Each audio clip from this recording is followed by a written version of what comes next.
2025년 1월 5일 일요일 돈다방 미쓰리 시작하겠습니다.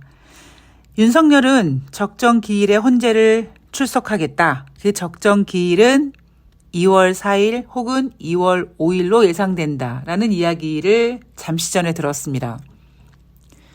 설까지 버티면 괜찮을 거야 라고 그들이 믿는 이유는 설이 되면 날삼재가 끝나고 그리고 2월 4일인가 2월 5일이 아마 입춘일 겁니다. 입춘이 되면 더더욱 운이 바뀌는 시기이기 때문에 그때까지 관저에서 혹은 다른 곳에서 버티길 하겠다.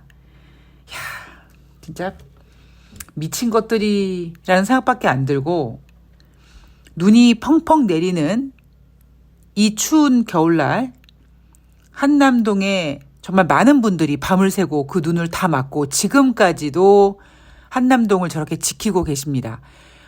막 그 원고를 준비하면서 저는 지금 이제 여러 유튜브를 계속 보는데 제가 지금 보고 있는 채널은 안진걸 TV인데요.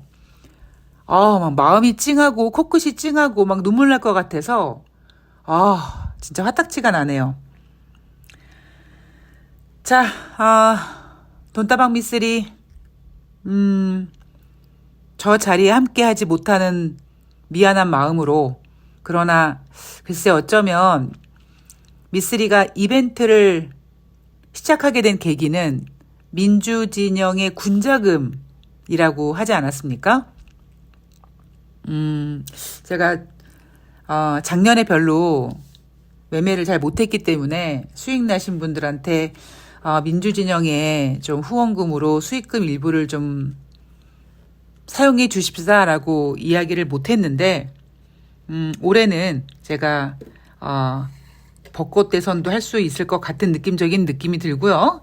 그다음에 뭐 꽤 많은 지역에서 보궐선거가 진행되지 않을까. 다시 정신 차리고 우리 민주진영의 군자금을 잘 될 수 있는 그런 마음으로 작은 힘을 좀 보태고자 하겠습니다. 이벤트 이야기를 좀 하자면 뭐 이벤트 신청하시는 분들은 제가 구체적으로 이벤트 진행 방법을 알려드립니다. 그냥 1,000만 원 투자하시는 거예요. 본인 계좌로. 그래서 당연히 수수료 받고 그리고 목표 수익률은 수수료를 제외하고 5%죠. 그리고 기간이 좀 길어지면 그 수익률을 올려드리는 거다. 어떤 종목 들어가냐? 뭐 우량주 이런 거 아니고요. 그냥 미쓰리가 코스피 2,400에서 2,500포인트가 되면 미쓰리가 좋아하는 종목들이 난리브루스를 친다 하는 그러한 개별주, 미쓰리가 잘 알고 있는 종목들, 그런 종목들을 관리해 드리는 거니까 미쓰리가 과연 한다는 이벤트가 뭘까 하는 거 궁금해 하시는 분들께 간단하게 소개를 해드렸습니다. 수익금은 무조건 나중에 출금하셔야 되는 그런 약속을 좀 지켜주셔야 되고 나 수익 났어. 또 할 거야. 그럼 또 하셔도 되고 더 하셔도 되고 그게 바로 제가 하고 있는 이벤트고요. 그중에 이제 여러분들 수익금의 일부를 뭐 작은 금액이나 우리 민주진영 유튜브 혹은 국회의원들 후원금으로 좀 도와주시면 제가 좀 미안한 마음이 덜하지 않을까.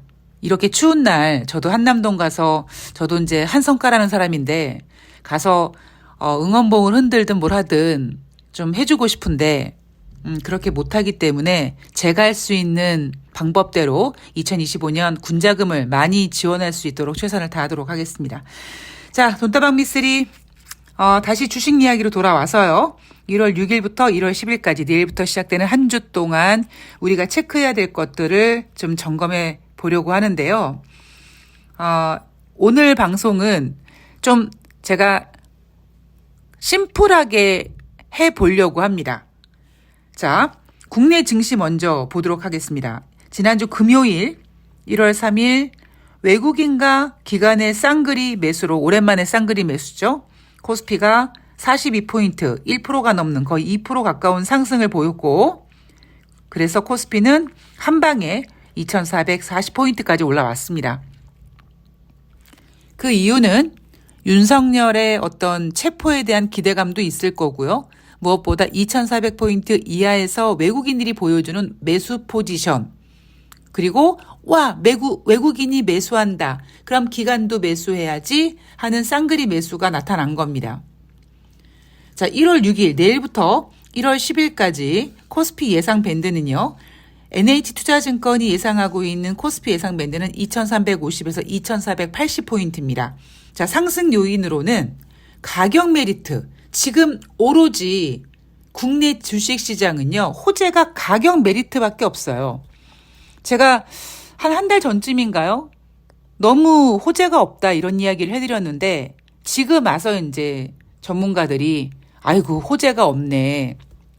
그때만 하더라도 뭐 한국의 밸류에이션이 어쩌고 저쩌고 했었죠. 계엄령 전에 밸류에이션 프로그램 타령하고 그랬는데 지금 와서 봤더니 진짜 국내 증시 상승 요인은 가격 메리트밖에 없더라. 그리고 2025년 2025 CES가 늘 그랬듯이 올해도 개최가 됩니다. 자, 하락 요인으로는요. 국내 4분기 기업 실적 우려. 이거 상당히 걱정되죠. 이건 뒷부분 가서 다시 설명해 드리도록 하겠습니다. 트럼프 정부의 대외 정책 리스크. 오히려 상승 요인은 오직 가격 메리트밖에 없고 하락 요인은 지금 무궁무진합니다. 자, 증권사 애널리스트들의 의견을 좀 들어보면은요. NH투자증권은 한국 증시로 외국인들 투자자의 자금 유입은 좀 제한적일 것이다. 이 얘기도 제가 해드렸습니다. 2,400포인트 이하에서는 외국인들이 한번 살짝 발은 담그는 것 같은데 꾸준히 매수를 유지해주지는 않는 것 같고요. 지난주 상승 배경은 가격 매력도다. 자, 추세적인 전환으로 이어지는 것은 좀 제한적이다. 라고 얘기합니다. 대신증권 같은 경우엔 최근에 굉장히 긍정적인 전망을 유지하고 있어요. 지난번에도 계속 2,800 타령하고 막 그랬었거든요. 2,400은 이미 반영된 정치 불안, 반도체 실적 우려 등이 현실화되는 것이 다 반영됐다. 그래서 지금 대한민국 코스피는 초저점 구간이라고 합니다. FOMC 회의록이 이번 주에 확인되고 연준의 통화정책에 대한 불확실성이 완화된다면 대한민국 주식시장은 가격적인 메리트가 굉장히 크다라고 얘기하죠. 여전히 대신증권은 긍정적으로 보고 있습니다. 그런데 대신증권이 얘기하는 초저점 구간은 아닙니다. 지금 2,440포인트를 초저점 구간이라고 얘기하지 않아요. 제가 매번 얘기하는 것처럼 2,400이 깨지면, 즉 2,300포인트 정도 되면 외국인들이 잠깐 단타식으로도 발을 잠글 수 있는데 2,440포인트 지난주 금요일 종가로 봤을 때 초저가라고 얘기하기는 좀 어렵습니다. 다올투자증권은요. 미국 국채금리나 환율 측면의 변곡점 확신이 어렵다. 그래서 증시 본격 상승 기대는 좀 어려울 것 같다라고 보고 있고요. 상상인 증권, 증시 상승 모멘텀은 저가 매수세밖에 없다라고 얘기합니다. 제가 지난번에 너무 우리나라 주식시장은 호재가 없다라고 했고 호재가 없다고 얘기하자마자 윤석열이 12월 3일 계엄령을 선포했죠. 그리고 지금 대한민국 상황을 이 지경을 만들었습니다. 자, 키움증권은요.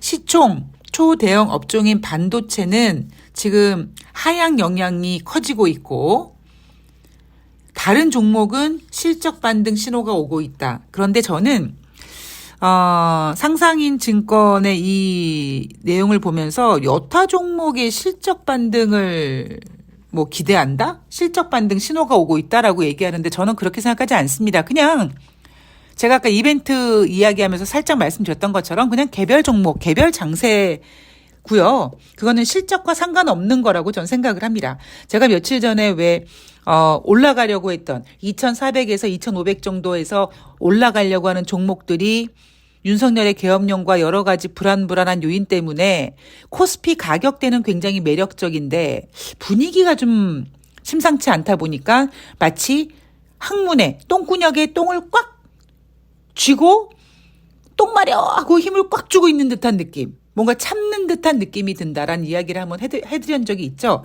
지금 개별 종목은 그런 모습 속에서 하나씩 그러니까 제가 관리하고 있는 종목들은 하나씩 이제 막 분출하고 있는 것 같습니다. 자, 키움증권은요, 시총 초대형 업종인 이건 얘기했고, 자, 신한금융투자증권은 코스피 12개월 선행 EPS 28% 하락했다. 이미 선반영됐다라고 보고 있습니다. 대신증권은 초저점 구간이다. 신한금융투자증권은 이미 28%씩 하락하면서 지금 정치적 이슈라든가 이런 것들이 모두 반영이 되어 있다라고 얘기하고 있습니다.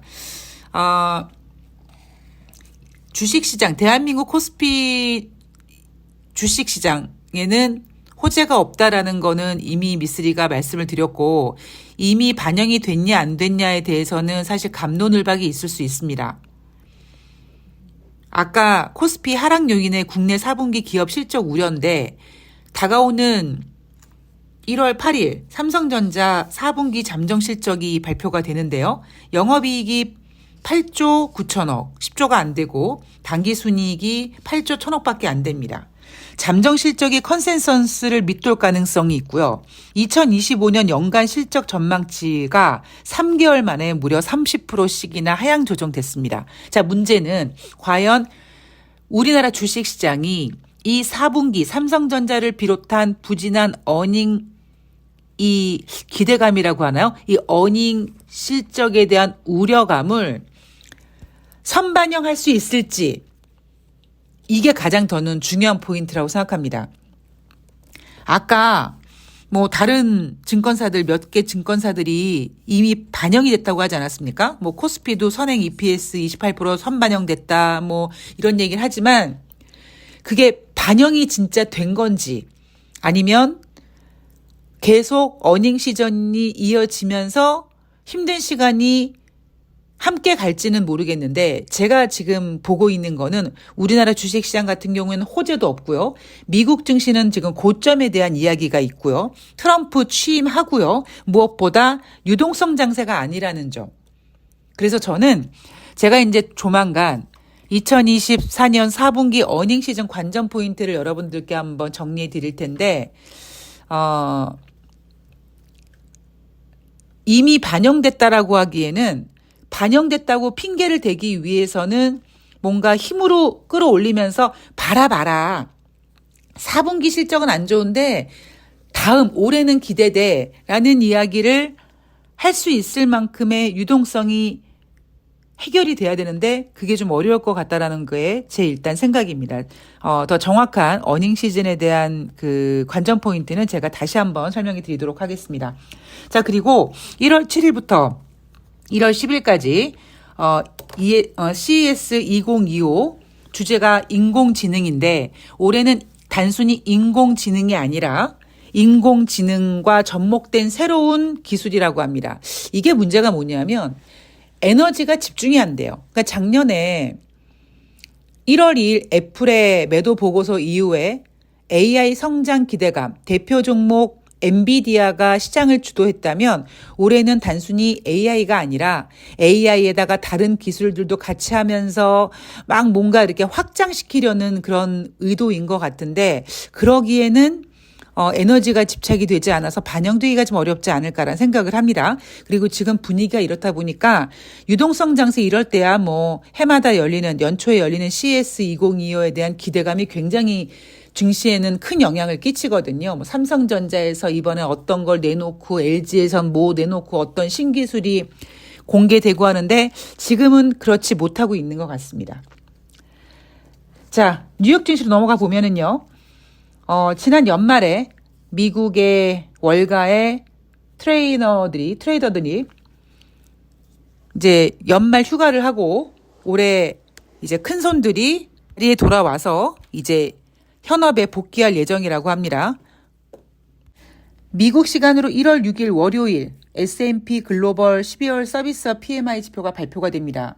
매번 말씀드리지만 서비스업 PMI 지표는 특히 50 이상에서 꽤 많은 기간 동안 그 50 이상에서 유지가 됐고요. 이번에 약간 좀 생각해 보자면 50 이상은 나오겠지만 전월 대비 좀 둔화되지 않을까라는 예상을 하고 있습니다. 지난주 같은 경우엔 제조 PMI 지표가 11월보단 좋았지만 기준선 50 이하에 있었다.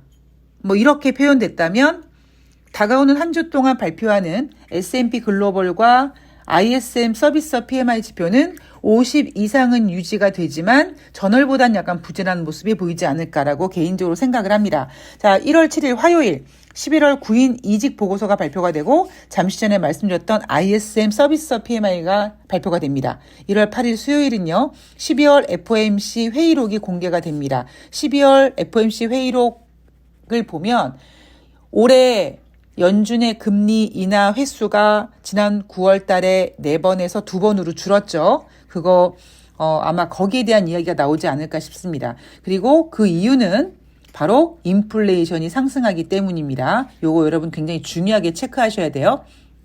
1월 9일은 어제 방송에서 말씀드렸듯이 지미 카터 애도의 날로 올해부터 처음 휴장이 결정이 됐습니다. 목요일 주식시장 열리지 않고요. 1월 10일 금요일 노동부의 12월 고용보고서가 발표가 됩니다. 지금 현재 예상되고 있는 수치는 12월 비농업자 고용자 지수가 16만 명으로 예상되는데 지난 11월은 22만 7천 명이었습니다. 그럼 부진하죠. 그리고 실업률은 4.2% 예상된다고 합니다. 4.2%의 실업률은 지난달 11월 실업률과 동일한 수치입니다. 자, 지난주 금요일 멧돼지를 체포하지 못함으로써 그리고 오늘도 지금 제가 이 방송을 녹음하고 있는 오후 4시 현재까지 여전히 공수처는 움직이지 않고 있다 보니 내일도 멧돼지를 잡내 마내 하면서 굉장히 시끄러울 가능성이 있고 아마 우리나라는 멧돼지가 확실히 잡히기 전까지는 장중의 변동성이 좀 보일 가능성이 있습니다. 그러나 크지는 않을 것 같고요. 대신 외국인들의 매수세는 그렇게 기대하기는 좀 어렵지 않을까라고 생각을 합니다. 지난번에도 말씀을 드렸지만 외국인들은 2400포인트 이하에서 잠깐 사서 단타를 치는 정도로 지금 포지션을 잡고 있는 것 같고 그럴 수밖에 없는 상황은 우리가 멧돼지를 못 잡는 이 불안감이 계속 유지되고 있기 때문이다 라고 보시면 될 것 같습니다. 자, 분위기는 그럴 것 같고요. 이미 지금 약간 그러니까 매매의 기운은 코스닥으로 옮겨졌기 때문에 종목 장세, 특히 미쓰리가 늘 얘기하는 미쓰리가 좋아하는 2400에서 2500 구간에서 나 올라갈 거야 하고 꿈틀꿈틀 거렸던 그런 종목들이 이제 계속 뭐 윤석열의 정치적 이슈와 상관없이 계속 자기 갈 길을 올해 찾아가려고 하고 있는 것 같습니다. 그래서 종목 장세는 계속 이어질 것 같고요. 제가 올해 아마 개인 투자자분들 좀 힘든 시간이 될 거다. 제가 이 이야기는 작년부터 했습니다. 작년에 뭐 남아있는 10월달, 11월달, 12월달 주식시장은 2400에서 2500 정도로 움직일 거고 종목 장세가 펼쳐지기는 하는데 굉장히 개인들이 대응하기 어려운 그런 장세가 될 것이다라고 말씀을 드렸고요. 올해는 그런 것보다는 작년 10월 달부터 12월 달 3개월 동안 보여준 모습과는 또 다른 모습으로 투자자들을 좀 힘들게 하지 않을까 하는 생각을 합니다. 예. 1월 달 뉴욕 증시가 뭐 월가 애들이 큰손이 현업에 복귀한다 뭐 이런 얘기 나오고 있는데요. 지금 미국도 고점 논란이 지금 와 있는 상태이기 때문에 저는 뉴욕 증시 고점에 대한 대비를 해야 된다고 생각합니다. 그렇다고 어떤 악재가 있지 않은 한 뭐 와장창창 무너지거나 그러지는 않을 텐데 작년에 기대감으로 끌어올리고 금리 인하 기대감, AI 기대감으로 끌어올리고 그 이후에 대선이란 이슈로 끌어올리고 꾸역꾸역 트럼프 뭐 랠리 이런 식으로 끌어올리다 보니까 어거지로 약간 끌어올린 부분이 있고요. 우리는 당장 이번 주 후반보다는 뭐 다음 주부터 인플레이션에 대한 이야기에 또 집중을 해야 되지 않을까. 단순히 인플레이션뿐만 아니라 스태그플레이션일 수도 있으니까 그런 부분까지 잘 고민해 봐야 되고요. 여전히 예상하지 못했던 돌발 악재 언제 어디서든지 튀어나올 수 있다는 거 명심하시고 매매 준비 잘 하시기 바랍니다. 자, 그냥 눈도 많이 오고 예. 멧돼지 못 잡아서 너무 속상하고 좀 처지네요. 자, 그래도 우리 힘내고 열심히 잘 대응하고 기다리고 멘탈 잘 잡고 흔들리지 않고 잘 뭉쳐서 한번 이겨내 봅시다. 자, 저는 1월 6일 돈다방 미쓰리는 쉬고요. 1월 7일 화요일 월요일 뉴욕 증시 가지고 찾아뵙도록 하겠습니다. 아마 내일 굉장히 피로가 느껴지는 하루가 되지 않을까 싶습니다. 멧돼지를 잡네 못 잡네부터 시작해서 주식시장 계속 분차트 움직일 거고 월요일이니까 챙겨야 될 또 이슈도 많고 뭐 그러네요. 자, 건강관리 잘 하시고요. 저는 화요일 1월 7일 멧돼지가 잡혔다는 소식과 함께 1월 6일 월요일 뉴욕 증시 갖고 찾아뵙도록 하겠습니다. 건강하고 편안한 저녁 시간 되시고요. 고맙습니다.